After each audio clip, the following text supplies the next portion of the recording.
In this project, I'm going to be installing an electric hob in this granite worktop. The only problem being that the hole existing in the granite worktop is not quite big enough, so we're going to have to make that bigger. Anyone who's worked with stone before will know the amount of dust created is absolutely incredible. So I've tried my best to enclose the area that I'm going to be working in fully with these dust sheets. So here's the process of doing that. Dust sheets going up using incredibly strong duct tape to try and cover over any gaps that will be left, and trying to contain all of the dust that will be created as best as I can. Then I'm going to cover over the areas of the worktop that I'm cutting with masking tape and assembling the angle grinder that I've bought for this project, with a diamond cutting disc that's strong enough to cut granite.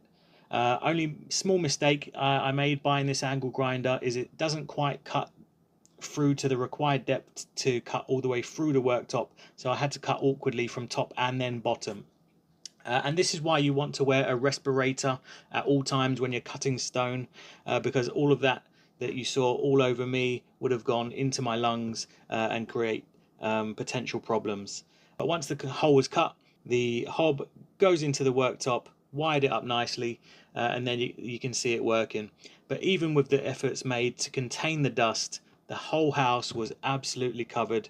So I'm glad I did that, because it would have been way worse if I didn't. So here's some pictures of the dust all throughout the house, and even days later, days of cleaning, and there is still a fine layer of granite dust all over the house.